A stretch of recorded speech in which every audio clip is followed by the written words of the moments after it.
Are you getting whiplash from the daily AI headlines? 'Cause I sure am. One day it's a miracle cure, the next it's going to end the world. It feels almost impossible to keep up. So in this explainer, we're going to cut through all that noise and focus on the two very distinct faces of AI that are emerging right now: the incredible promise and the undeniable peril. I mean, just look at this. These two headlines, they came out in the same week, and they are polar opposites. On the one hand, you've got an AI drone that finds a missing hiker after human search parties failed for months, giving a family, finally, some closure. And on the other hand, a headline so disturbing it sounds like it's straight out of a sci-fi horror movie, linking AI to a real-world tragedy. This isn't some far-off future we're talking about. This is the messy, complicated reality of AI today. All right, so first, let's look at the promise, the side of AI that offers these incredible, almost magical solutions to some of our oldest problems.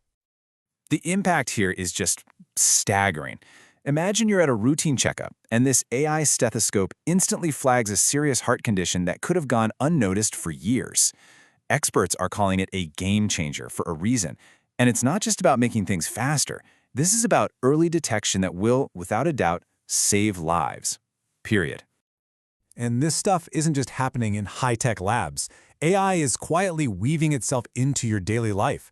It's the smart assistant inside your new TV. It's the software that powers those incredible search and rescue drones. And it's even in fun little tools that can bring your old photos to life. It's kind of becoming this invisible engine, helping everything run just a little bit smoother. Okay, but here's the turn. For every one of these helpful, life-improving applications, there's a flip side, right? For every single step forward we take, we have to ask, what are the real risks we're facing as we race ahead? And that brings us to the peril of AI. This is where the conversation gets a lot more complex and, frankly, much more concerning. You know, this isn't some distant, abstract threat. This number, 300,000, that's the predicted number of U.S. federal government jobs that could just vanish by the end of this year alone. Why? Because generative AI is being rolled out specifically to automate the work these people do.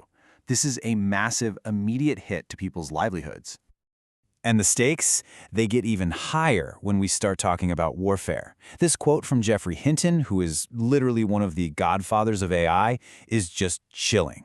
The argument is, hey, if you replace human soldiers with autonomous drones and robots, you lower the human cost of war. But does that make war more likely? Does it make it way too easy for leaders to pull the trigger when the consequences are just dead robots instead of body bags?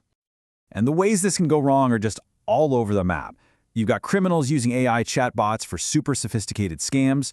On the career front, a Stanford study just confirmed that AI is absolutely crushing the job market for young people trying to get started.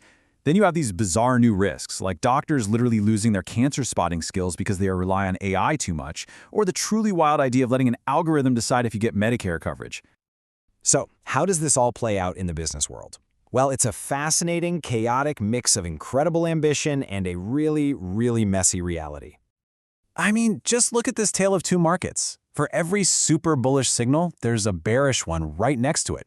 Chipmaker Nvidia posts these unbelievable results, but at the same time, Meta's already losing the top AI talent it just spent a fortune to hire. Microsoft is launching powerful new models, while experts are warning that the AI agents everyone is so hyped about are still basically science fiction. The market is completely torn. And this just brilliantly illustrates the gap between the hype and the reality. Taco Bell went all in on an AI-powered drive-thru. Sure, it processed millions of orders, but it got a ton of them wrong, and, for reasons nobody can figure out, it randomly gave out 18,000 free cups of water.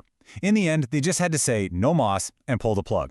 It's hilarious, yeah, but it's a very real example of how hard it is to make this stuff work reliably out in the real world. But hey, it's not just about whether the tech actually works. The entire industry is kind of built on a legally shaky foundation. An AI company called Anthropic just settled a massive lawsuit from authors who claimed the company built its model by training it on their copyrighted books that were pirated. This whole copyright question isn't just some minor legal detail. It's like a ticking time bomb at the very heart of the entire AI boom. Okay, so we've seen the promise, we've seen the peril, and we've seen the chaotic reality in the business world. What are we supposed to take away from all this? How do we even begin to navigate the future that's unfolding right now? Well, here's the main takeaway. Trying to label AI as just good or bad completely misses the point. It's both at the same time. It's a powerful, unpredictable force that is already here. The promise and the peril aren't two separate futures we get to choose from. They are happening right now, all at once. And that leaves us with the final and most crucial question. This technology is not slowing down. If anything, the pace of development is just getting faster. So as it gets more and more powerful and more deeply embedded in our lives, the ultimate question isn't really about the technology itself, it's about us. Who is guiding it? Who is making the rules? Who is really in control?